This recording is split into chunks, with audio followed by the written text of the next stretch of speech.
far north of Myanmar, where the ecosystem is collapsing, in the Kachin region, looking at Hkyoin Sein Mountain, a homeless Kachin grandmother with tears in her eyes.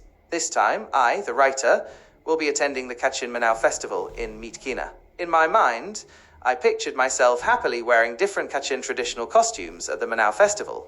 I was excited and happy about going to the Kachin Manao festival, which is held only once every 2 or 3 years. Since I was coming from Shan State, the journey took about 3 days. There were many others who came from far away. Dignitaries, singers, actors, dancers, comedians, and others would be attending and performing, so it was going to be fun.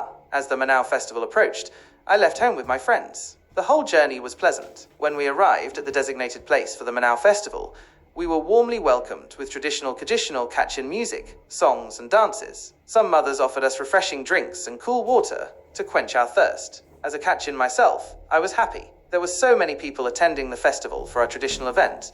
It was crowded. While groups were entering the festival grounds, the paths were decorated with banana trees, flower trees, and cherry trees, creating a truly beautiful scene. So, I walked in, looking at and touching the flowers, one by one. At one point, I saw an old woman in traditional Kachin clothes sitting behind a flower tree, looking sad. Seeing different kinds of people at the festival was not new to me. When we arrived at the rest area for the guests at the festival, we unloaded our luggage, freshened up, and in the evening, we prayed and celebrated with entertainment and colorful lights, passing a joyful night. Personally, I really wanted to have this kind of night again, until I met the grandmother from Hkyoin Sein Mountain.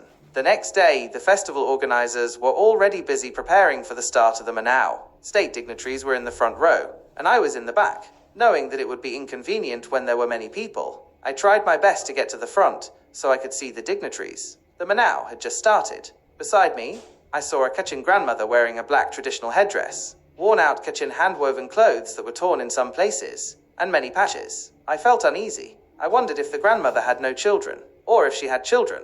Were they not taking care of her? My eyes followed the grandmother, and soon she sat down in front of the Kachin national leaders and state dignitaries and said, "My grandchildren, my blood relatives, please stop destroying my home and my body. My bones and flesh are gradually falling apart, and they are collapsing on people, causing many deaths. Please protect my home, which is your grandmother. My flesh and bones may have a value for greedy people, but for the Kachin people, once it is destroyed, it cannot be recovered. Don't destroy this land, which was established with the lives of our ancestors. Please protect your grandmother from greed." She was pleading with the leaders. No one responded. I was surprised and saddened. The grandmother kept talking to one person after another, but no one seemed to see or hear her. I was wondering whether to continue dancing or go to the grandmother and ask her why she was saying such things. I was confused. I became more and more curious about what the grandmother was saying, so I left the Manao dance area and walked straight towards her. Just as I came out, the grandmother walked out of the Manao area. I followed her slowly. Most of the people at the festival were dancing the Manao, so it was quiet outside.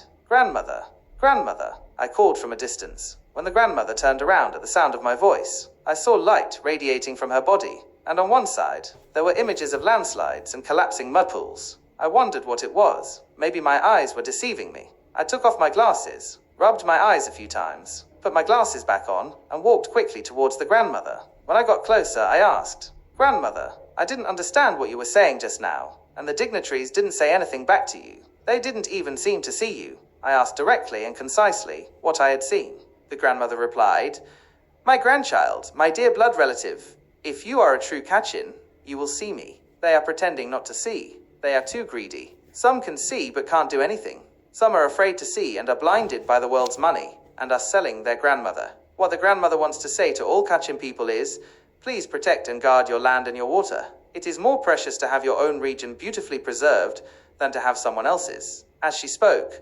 tears mixed with blood streamed down her face. I asked, "So where is your home, grandmother?" The grandmother said, "I don't have a home anymore. I used to live on Hkyoin Sein Mountain, but now it's gone because of human greed. All Kachin people know the history of Hkyoin Sein Mountain. It is the vein of jade. The jade quality is very high, and the white Hkyoin bird that flies over that mountain, even its white feathers turned green from the jade's brilliance. The jade's brilliance flashed, so intense it turned the mountain green. But human greed was unstoppable. They extracted the jade from Hkyoin Sein Mountain by any means necessary, resulting in the deaths of countless people. The once clear, flowing Waitaka Creek became unrecognizable, its curves distorted beyond measure. Day after day, because of human greed, Hkyoin Sein Mountain was bombarded with explosives. Even after the explosions, people's greed didn't stop. They continued to break down and extract the jade from Hkyoin Sein Mountain, until, eventually, the mountain ceased to exist. The clear Waika Creek transformed into a muddy swamp, losing its clarity and becoming a pool of water that claimed lives. When will our Kachin people understand? Our Kachin ancestors, homeless, pleaded with all Kachin people not to sell off and protect the Kachin land. Then, before my very eyes, the grandmother vanished into dust. I was left behind, in tears. I, too, plead with all our Kachin people. Let us protect our Kachin land. Let us protect it from the hands of the greedy. Let us rebuild a green and prosperous Kachin state. I beg you. Jara AWNG.